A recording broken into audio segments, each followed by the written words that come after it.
하나님 말씀 사도행전 21장 7절에서 16절의 말씀입니다.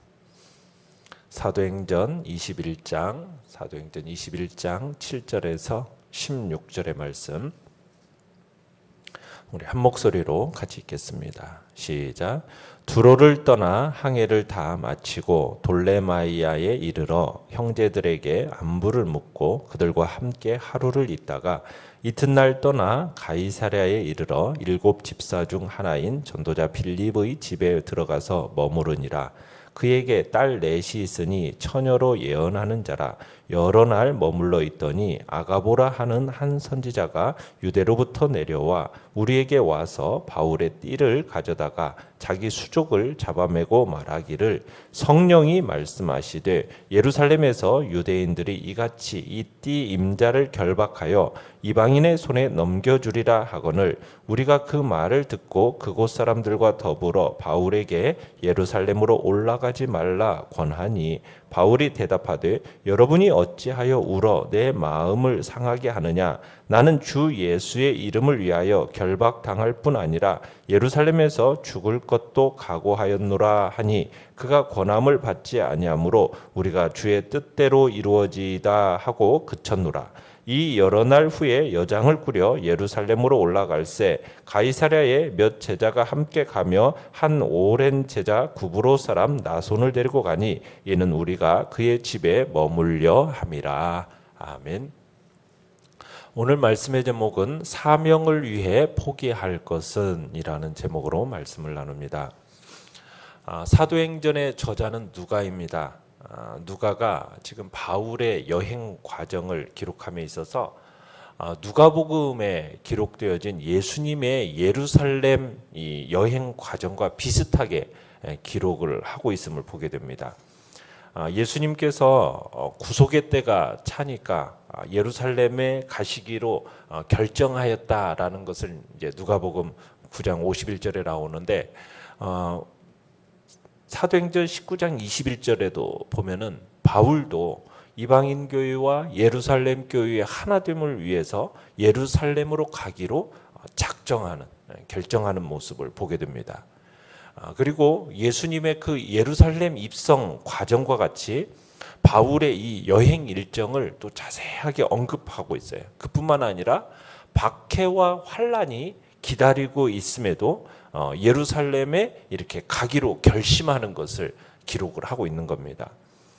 이것은 아마도 바울이 자기를 부인하고 자기 십자가를 지고 예수님을 따르는 온전한 삶을 살았음을 강조하기 위한 것으로 볼 수가 있습니다.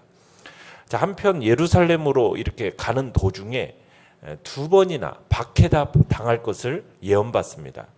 처음에는 21장 4절에 보시면 두로의 제자들이 성령의 감동으로 바울이 예루살렘에서 박해당할 것을 알고서는 그가 예루살렘으로 가는 것을 만류하는 장면이 나옵니다. 그리고 또 오늘 본문에서는 두 번째로 빌립 집사의 집에서 선지자 아가보가 바울이 결박당할 것을 직접 행동으로 보여줍니다. 이때 그곳에 있던 사람들뿐 아니라 바울과 동행했던 동역자들까지도 모두 바울의 이 예루살렘 행을 만류합니다. 그런데 바울은 뭐라고 했냐면 자기는 죽음을 각오하는 그 신앙으로 오히려 만류하는 이들을 위로하고 박해에 대한 걱정을 이겨내는 모습을 우리가 13절에 보게 되죠. 자, 7절을 보시면은 이제 지난주에 두로에서 승선한 바울 일행이 이제 오늘 마침내 돌레마이에 이제 도착하게 됩니다. 이제 여정을 다 마친 겁니다. 이 돌레마이 항구는 팔레스타인 주요 항구 중에 하나인데요. 고대부터 도시가 형성되어 있던 곳입니다. 그러니까 바울은 이곳 신자들과 함께 이제 하루를 보내게 됩니다. 바울이 하루밖에 묵을 수 없었던 것은 다음 날 8절에 보면 가이사랴로 내려가야 했기 때문이죠. 자, 가이사랴에 도착한 바울은 그곳으로 오래전에 이주에 정착해 있던 7 집사 중에 하나인 전도자 빌립의 집에 여러 날 머물게 됩니다. 자, 빌립이라는 사람이 우리가 8장에서 보았었어요. 에디오피아 내시에게 세례를 주고 난 다음에 주님의 성령에 이끌려서 다른 곳으로 가서 이제 복음을 전하는데 아소도라는 곳에서 복음을 전하다가 그리고 그 인근 여러 지역에 복음을 전하다가 이제 마침내 가이사랴에 도달했다라는 말씀으로 이렇게 8장 40절에 보면은 빌립의 이 이야기가 끝이 났어요. 자, 그 이후에 여기서 이제 다시 빌립 집사의 이야기가 언급되고 있는 것으로 볼 때 줄곧 이 가이사랴라는 지역에서 떠나지 않고 약 지난 20여 년이라는 기간 동안 복음화를 위해서 이곳에서 힘써 왔다라는 것을 우리가 볼 수가 있습니다. 이 전도자 빌립에게는 9절에 보시면은 결혼하지 않는 네 딸이 있었어요. 그런데 이 네 딸이 다 예언하는 자들이었다라고 얘기합니다. 그리고 10절에 보시면 바울 일행이 가이사랴 이 빌립 집에 머물고 있을 때 유대로부터 선지자 아가보라는 사람이 바울을 찾아옵니다. 이 아가보라는 인물에 대해서는 사도행전 11장 27절에서 28절에서 우리가 한번 봤어요. 이 사람이 로마 제국 일대에 극심한 기근이 임할 것이다 라는 것을 선지자로서 예언한 인물인데요. 이 유명한 이 아가보라는 사람이 이 예언이 로마 황제 글라우디오 통치간에 그대로 이루어졌다라는 것을 이제 우리가 사도행전 11장 27절 28절에서 봤었는데 이 아가보가 지금 바울을 찾아온 겁니다. 이 아가보는 유대 지역에서 왔기 때문에 바울이 가려고 하는 이 예루살렘 정황을 누구보다도 잘 알고 있었던 사람입니다. 자, 내용 관찰 문제 1번을 보시면 성령이 아가보를 통해 바울에 대해 예언한 내용은 무엇입니까? 자, 11절을 보시면 유대에서 내려와 바울을 만난 이 선지자 아가보가 지금 구약의 선지자들처럼 실물을 가지고 이제 상징적인 행동을 합니다. 그러면서 바울에게 닥칠 운명을 예언하는 장면을 11절에 하고 있어요. 어떤 식으로 하냐면 이 아가보가 바울의 허리띠를 풀어가지고 자기의 손을 결박을 하는 거예요. 그러면서 이에 대한 해석이 자기의 어떤 자의적인 해석이 아니라 생각이 아니라 성령께서 주신 말씀이라고 하면서 11절에 성령이 말씀하시되 이렇게 이야기를 하죠. 그러니까 아가보의 말이 성령께서 친히 하시는 말씀이다라는 것을 확증해야 합니다. 그러면서 성령께서 아가보를 통해서 바울이 예루살렘에서 고난당할 것을 확실하게 해주고 있는 거죠. 그러니까 바울이 유대인들에 의해서 이방인들의 손에 넘겨진다라는 것을 이야기하고 있는 겁니다. 자, 이러한 예언을 들었을 때 바울 일행하고 그곳에 있던 사람들은 바울에게 예루살렘으로 올라가지 말 것을 간곡하게 당부합니다. 12절에 보시면은. 그러니까 선지자 아가보의 명성을 익히 알고 있는 사람이들이잖아요. 그런데 그런 아가보가 지금 그의 생생한 예언의 행동과 또 그의 언사를 통해서 이야기하는데 이건 아주 객관적이고 구체적이었기 때문에 지금 이 사람들에게 굉장히 큰 심적 부담을 주었을 것이 분명해요. 그래서 바울에게 지금 예루살렘에 올라가지 말 것을 권면하고 있는 겁니다. 지금 이들이 부탁하는 것이 권면하는 게 점잖게 부탁한 게 아니에요. 13절을 보시면은 울면서 간절히 부탁했기 때문에 이게 이제 바울의 마음을 견딜 수 없도록 상하게 할 정도의 권면이었다라고 지금 얘기하고 있는 겁니다. 자, 내용 관찰 문제 2번을 보시면 바울은 자신이 예루살렘으로 가는 것을 만류하는 이들에게 무슨 말을 합니까? 자, 13절에 보시면 바울은 그들의 간청을 단호하게 거절하면서 뭐라고 얘기하고 있냐면 나는 주 예수의 이름을 위하여 결박당할 뿐 아니라 예루살렘에서 죽을 것도 각오했다. 이렇게 말을 합니다. 그러니까 바울의 이 단호한 선언은 이 세 가지 주목을 요하는데 첫 번째 바울이 인칭대명사 나는이라는 단어를 사용하면서 자신이 친히 고난당할 운명을 기꺼이 감당할 것을 지금 천명을 합니다. 그러면서 두 번째로 바울은 이 선지자 아가보가 결박당한다라는 이 결박하다라는 단어를 두 번이나 사용하고 있는데 그대로 사용하면서 이 아가보의 예언이 100% 이루어질 거라는 것을 수용하면서 그러면서 거기에서 한 걸음 더 나아가서 뭘까지 언급하고 있냐면 죽음에 대해서까지도 언급을 하고 있는 거죠. 죽을 것도 나는 각오했다. 그리고 나서 셋째, 바울이 나는 결박할 뻔할 죽기까지 각오한 것은 누구를 위한 거냐? 바로 주 예수의 이름을 위한 것이다. 이렇게 이야기를 하면서 이 천명은 우리가 20장 24절에서 바울이 밀레도에서 예배소 장로들에게 밝힌 각오와 일치하다라는 것을 보게 되죠. 내가 달려갈 길과 주 예수께 받은 사명, 곧 하나님의 은혜의 일을, 은혜의 복음을 증언하는 일을 마치려 하면은 내 생명을 조금도 귀한 것으로 여기지 않는다. 이 말씀과 동일하게 지금 하고 각오를 이야기하는 것이 다시 한번 이렇게 일치되어집니다. 자, 연구한 묵상 문제 3번입니다. 성령의 예언에도 불구하고 바울이 예루살렘에 가려 한 까닭은 무엇입니까? 자, 우리가 지금 보았듯이 바울이 고난받고 지금 죽을 수도 있는데 지금 예루살렘에 굳이 가려고 하는 까닭은 무엇이냐? 그건 주님께서 그에게 주님의 일에 대해서 증언하라 하나 이 증언의 사명, 이 증언의 사명 때문이라는 거예요. 그러니까 주 예수의 이름을 위해서라면 나는 고난받는 것도 주님의 사명을 받았기 때문에 이 사명에 따라서 지금까지 살아온 것이고, 지금 예루살렘에서 이러한 운명이 기다리고 있다 할지라도 이러한 운명을 내가 마다할 이유가 나는 전혀 없다.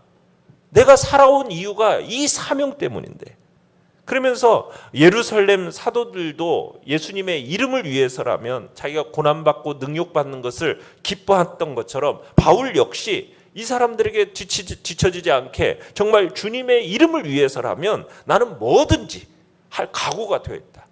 나는 죽기까지 이 사명을 이루어감에 있어서 내 생명을 조금도 아깝다고 여기지 않는다. 그렇게 이제 자신의 각오를 확실하게 지금 얘기를 하니까 아무리 바울을 설득해도 지금 듣지 않으니까 14절에 뭐라고 그들이 얘기하고 있습니까? 우리가 주의 뜻대로 이루어지이다 하고 그치는 것을 보게 됩니다. 그러니까 이제 주님의 뜻대로 이루어지기를 원합니다라고 하고서는 이제 침묵하죠. 여기서 참 우리가 보게 되는 것은 눈앞에 닥친 이 십자가의 고난을 앞두고 예수님이 겟세마네 동산에서 아버지의 뜻을 간구했던 어떤 필사적인 기도를 우리로 하여금 떠올리게 하는 거죠. 그러니까 우리는 이 전도자 빌립의 집이 마치 바울에게는 겟세마네 동산과 같은 역할을 했다라는 겁니다. 아버지여, 이 주님이 겟세마네 동산에서 주의 뜻대로, 아버지의 뜻대로 이루어지기를 소원했던 것처럼 이제 결국에는 하나님의 뜻대로 이루어지기를 이제 선언하면서 마무리가 되어지는 거죠. 그랬으면서 이제 바울의 향후 운명과 관련된 하나님의 뜻이 이곳에서 아가보를 통해서 밝혀졌을 뿐 아니라 여러 차례 이제 바울의 입을 통해서 증거되고 있는 겁니다. 15절에 보시면은 바울 일행이 이제 일정을 마치고 예루살렘으로 올라갈 채비를 합니다. 16절에 이때 가이사랴의 일부 제자들이 바울 일행과 이제 합류하게 되고요. 그들을 예루살렘으로 안내하는 역할을 맡게 됩니다. 이들이 안내한 곳은 누구의 집으로 안내를 받냐면 나손이라는 사람의 집으로 안내를 받게 되는데, 이 나손이라는 사람에 대해서는 이렇게 소개를 하고 있습니다. 한 오렌 제자 구브로 사람. 그러니까 이 구브로 출신의 이 초기 제자였던 것으로 이렇게 소개를 하고 있어요. 그러니까 초대교회 초창기부터 주님을 믿는 신실한 제자였다. 나손이라는 사람이 바로 그런 제자였다를 얘기해 주는 거죠. 그러면서 바울과 동행하고 있는 그 이방인 교인들의 대표자들을 어떻게 보면 기꺼이 환영하고 영접할 수 있는 참다운 신자로서 소개하고 있는 겁니다. 느낀 점 4번입니다. 주님께 받은 사명을 위해 자신의 생명을 아끼지 않는 바울을 보며 무엇을 느낍니까? 바울의 이러한 모습은 인류의 구속을 위해 십자가에서 죽기까지 자신을 희생하신 예수 그리스도의 사랑을 우리로 하여금 느끼게 합니다. 그러면서 바울은 예수 그리스도로부터 이 받은 사명을 자신의 목숨보다도 더 중요하게 여기고 있음을 또한 느끼게 되죠. 그러니까 바울이 자신의 생명, 자신의 안위보다 예수 그리스도와 그의 복음을 더 귀하게 여기는 결과, 그 결과로 예수님의 참 제자의 모습이 무엇인가 이것을 밝히 보여주고 있는 것이죠. 세상 사람들은 물론이거니와 심지어 하나님을 믿는다라는 성도들조차도 대개 관심의 출발점은 어디이냐면 그리스도와 하나님의 나라가 아니라 그냥 자기에게 두는 경향이 많습니다. 그래서 모든 상황을 판단할 때 있어서 그 판단의 출발점이 언제나 자기예요, 자기. 자, 그러나 사도 바울은 빌립보서 3장 8절에서 우리가 봤듯이 그리스도를 만난 후에 모든 것이 바뀌었죠. 과거에 자기에게 유익하던 모든 것을 배설물로 여겼다고 그랬어요. 그죠? 모든 관심이 하나님의 영광과 그의 복음에 두었다라는 사실을 우리가 보게 됩니다. 자신의 유익과 자신의 안전보다는 그리스도의 이름이 우선이 되어지고 나아가서는 그의 자랑거리 역시 복음과 교회의 성도들로 변해 있었다라는 것을 우리는 보게 됩니다. 이게 참 그리스도인의 모습이라는 겁니다. 주님의 은혜로 구원받은 자의 합당한 삶의 자세는 바로 이런 자세라는 거죠. 내가 받은 주님의 은혜가 너무나도 감사하고 크고, 그러니 나의 유익과 나의 안위보다는 주님의 이름과 주의 영광과 그의 복음을 먼저 앞세우는 사람, 그 사람이 바로 진정 하나님의 은혜를 아는 사람이다 라고 볼 수 있다는 겁니다. 우리가 진정 예수 그리스도의 제자가 되기를 원한다면 먼저 자기 중심의 삶이 아니라 이제는 예수 그리스도의 중심의 삶을 살아가야 할 것입니다. 나, 내 가족 여기에서만 맴돌다가 그냥 우리의 인생이 덧없이 사라지는 것이 아니라, 그런 세상 사람들과 같이 되어지는 것이 아니라 예수 그리스도의 영광과 세상의 구원을 위해서 살아갔던 사도 바울과처럼 우리도 그 위대한 삶을 살았던 진정한 신앙인들의 모습이 우리의 삶을 통해서 나타나기를 바랍니다. 어떠한 위험과 고난 속에서도 정말 말씀과 진리에 서서 이 믿음만큼은 결코 흔들리지 않고 견고함과 용기를 가지고 정말 우리가 사명자의 삶을 살아가야 할 것입니다. 우리가 주님께로부터 받은 사명, Great Commission이라고 그러죠. 위대한 지상 사명. 너희는 가서 모든 민족을 제자 삼아 아버지와 아들과 성령의 이름으로 세례를 주고 내가 너희에게 분부한 모든 것을 가르쳐 지키게 하라. 주님께서 우리에게 주신 정말 사명은, 우리가 이 사명을 위해서 살아가는 자는 생명보다도 사명을 더 소중히 여겨야 한다는 것입니다. 마지막 숨이 멈추는 그 순간까지 주님의 나라와 복음을 위해 헌신하는 그 삶의 자세가 우리에게 있어야 할 것이고, 주님을 위해 죽는 죽음이야말로 세상의 어떤 죽음보다도 고귀하고 숭고하다라는 그런 참된 신앙의 자세가 우리의 자세가 되어야 할 것입니다. 결단과 적용 5번입니다. 내가 여전히 하나님 앞에서 포기할 수 없는 것은 무엇입니까? 그것마저도 하나님 앞에 내려놓기 위해 무엇을 실천하겠습니까? 내가 우리 주 예수 그리스도의 그 이름을 위하여 그의 사명을 성취함에 있어서 내가 그것보다 더 앞서서 생각하고 포기하고 내려놓지 못하는 것이 있다면 이 시간 주님 앞에 다 내려놓고 오직 예수 그리스도 그분의 이름과 내게 주신 그 사명을 이뤄나가는 일에 나를 온전히 드려나가겠다고 다시 한번 결단하며 나가길 바랍니다. 오늘의 기도 같이 읽겠습니다. 시작. 내게 맡겨진 사명을 위해 모든 것을 내려놓는 사명 중심의 삶을 살게 하소서. 아멘. 말씀을 생각하면서 기도하시고요. 연약한 우리 지체들을 위해서 기도해 주시며 코로나로부터 주의 백성들을 보호하시고 지켜주시도록, 그러면서도 주님 앞에 예배드리고 주님의 영광을 위해서 우리 자신들을 힘써 드려나가는 복된 자리에 우리를 세워달라고 주여 우리 3번 부르짖으며 나아갑니다.